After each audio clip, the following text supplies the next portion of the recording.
Hello YouTube, on se retrouve pour la présentation de ce livre, Les tirages du clair de lune de Manuela Berato, édité chez Arcana Sacra. Il y a donc 32 cartes pour 17,50 €. Ce livre sort le 12 mai. On va le découvrir ensemble. Je vous lis la petite phrase qui ressort ici. Tels les chemins invisibles au cœur de la nuit qui se révèlent à la faveur d'un clair de lune, cet ouvrage vous indiquera la voie à suivre pour renaître à chaque phase de votre évolution. Manuela Berato est passionnée par l'aquarelle et l'univers ésotérique.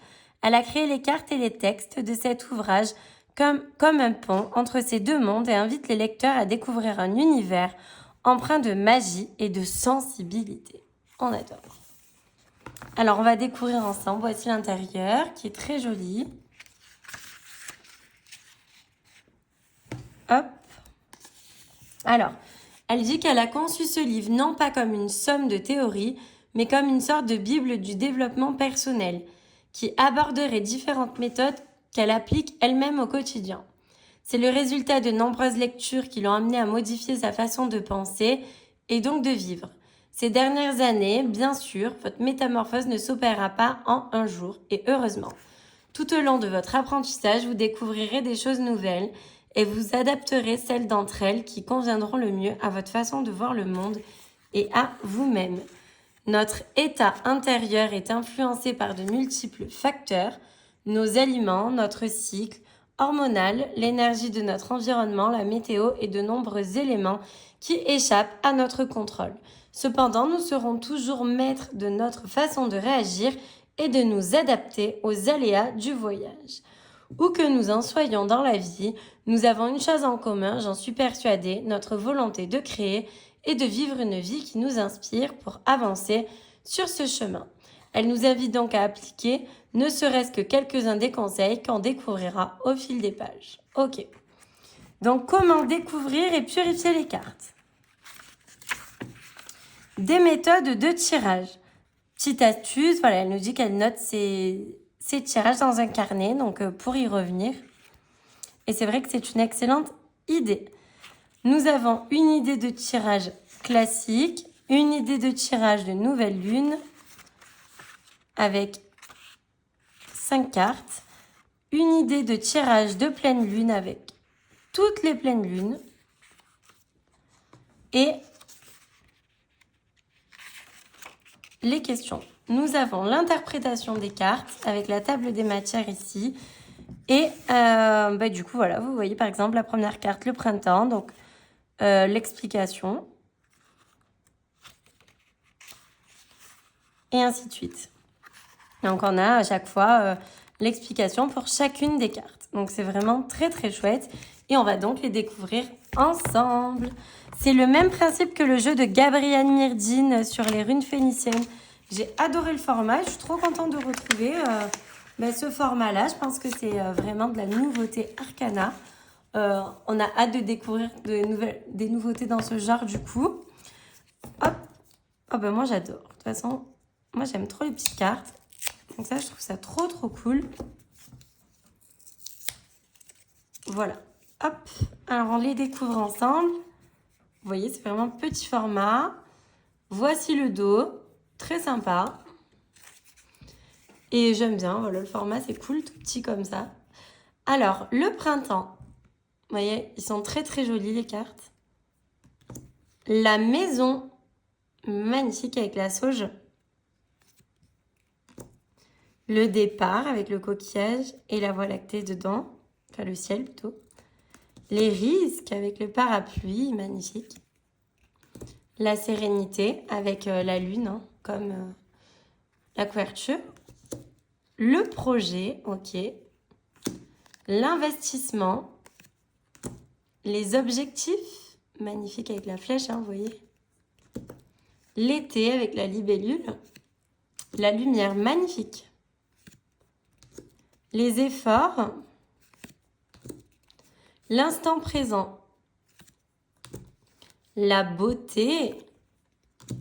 Le choix. On aime beaucoup. La rupture. L'acceptation de soi. Honnêtement, j'aime bien. L'automne, magnifique. Waouh, le cycle lunaire, très beau. Les négociations avec le serpent.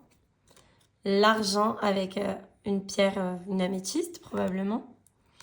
Les relations. Le lâcher-prise.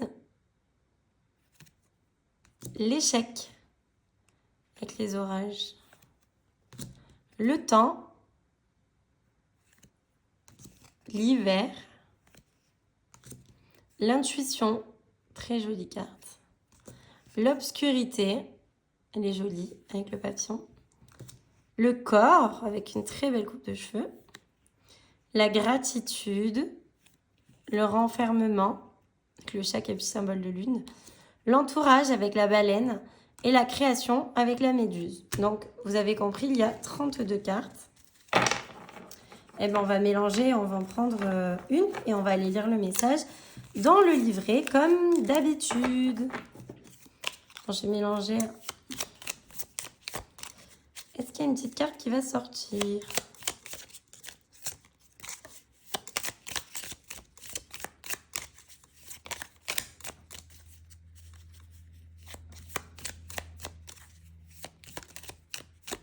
Allez, celle-ci, elle voulait venir. Ok, nous avons la maison avec le bâton de fumigation. On va aller lire le message ici. Donc, c'était le 2. Ok. Alors, il y a de la lecture, hein. C'est parti.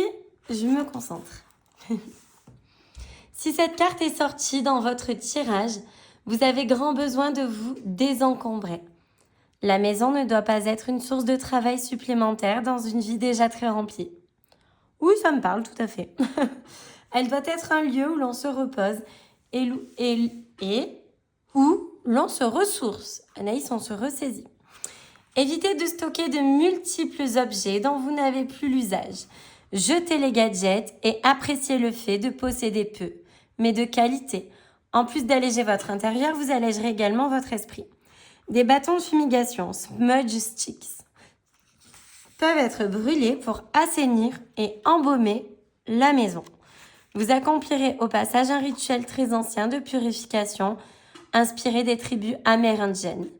Ces bâtons ont la réputation de chasser les ondes négatives et les esprits malsains.